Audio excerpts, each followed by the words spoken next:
একটা বিমান, একটা দুর্ঘটনা। মুহূর্তে মাইলস্টোন কলেজ রূপ নিল এক বিভীষিকায়। যেখানে একটু আগেও ছিল ক্লাসের কোলাহল, সেখানেই তৈরি হলো শত শত আর্তচিৎকার। বাংলাদেশ বিমান বাহিনীর F7 মডেলের বিমানটি দুপুর 1:06 উড্ডয়ন করে। 12 মিনিট পর ঠিক 1:18 বিমানটি বিধ্বস্ত হয়। বিমান চালাচ্ছিলেন ফ্লাইট লেফটেন্যান্ট তৌকির। এটি তার সোলো ফ্লাইট ট্রেনিং এর অংশ ছিল। এই ধাপে এসে একজন প্রশিক্ষণরত বৈমানিক প্রথমবারের মতো একা কোনো প্রশিক্ষক ছাড়াই নিজে একটি বিমান ওড়ায়। ফ্লাইটের দৈর্ঘ্য ছিল সাধারণত 20 থেকে 30 মিনিটের, কিন্তু কে জানতো মাত্র 12 মিনিটেই সবকিছু শেষ হয়ে যাবে। তাছাড়া এই ট্রেনিং এর আগে পাইলটের মনোবল, দক্ষতা, জরুরি অবস্থা সামলানোর কৌশল সহ নানান বিষয় বারবার পরীক্ষা করে দেখা হয়। সবকিছু ঠিক থাকলে তখন তাকে একাই একটি বিমান নিয়ে ওড়ার সুযোগ দেওয়া হয়। তৌকির সবকিছুর যোগ্য ছিল। তিনি বিমান নিয়ে কুর্মিটোলা পুরান এয়ারফোর্স বেস থেকে টেক অফ করেন।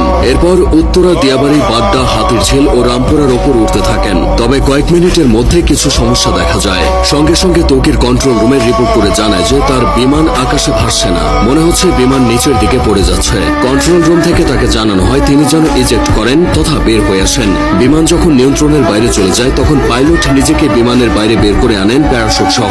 এটি ইজেক্ট, কিন্তু কোনো এক অজানা কারণে তা সম্ভব হয়নি। এদিকে কন্ট্রোল রুমের সাথে পাইলটের যোগাযোগ বিচ্ছিন্ন হয়ে যায়। তার ঠিক 1 থেকে 1.5 মিনিটের মধ্যে বিমানটি নিয়ন্ত্রণ হারিয়ে উত্তরা মাইলস্টোন স্কুলে বিধ্বস্ত হয়। মূলত স্কুলের আবাসিক ভবনে বিমানটি আছড়ে পড়ে। ভবনটির নাম হায়দার হল। হলের পুরো অংশ ধসে গেছে। বিমানের বড় অংশটা ক্যাম্পাসের মাঝের ফাঁকা অংশে পড়েছিল। বিমানটি একটু পরে আছড়ে পড়লে হয়তো হতাহতের পরিমাণটা কিছুটা কমতো, কারণ ক্লাস শেষের ঠিক পরের সময় বিমানটি আছড়ে পড়েছে। বহু ছেলে মেয়ে ক্লাস শেষে বের হয়ে চলে যেত। যে ভবনে বিমান বাহিনীর প্রশিক্ষণ বিমানটি বিধ্বস্ত হয়েছে সেটি দোতলা ছিল। ক্যান্টিনের পাশেই ওই ভবনটি। ওই ভবনে 2টি তলা মিলিয়ে মোট 16টি ক্লাসরুম আছে আর 4টি শিক্ষকদের রুম। প্রাথমিকের 1ম থেকে 5ম শ্রেণীর ক্লাস হতো এই ভবনে। 3য় ও 4র্থ শ্রেণীর শ্রেণীকক্ষের সামনে বিমানটি বিধ্বস্ত হয়েছে। তখন ক্লাস চলছিল। কিছুক্ষণের মধ্যেই ক্লাস শেষ হতো। ঠিক সেই সময় কলেজের প্রজেক্ট 7 নম্বর ভবনে বিমানটি ধাক্কা লেগে জ্বালানি লিকেজ হয়। পরে প্রজেক্ট 2 ভবনের সামনে আছড়ে পড়ে। বেলা 1টার দিকে স্কুল ছুটি হয়ে যায়। তবে তখনও কিছু শিক্ষার্থী সেখানে অবস্থান করছিল।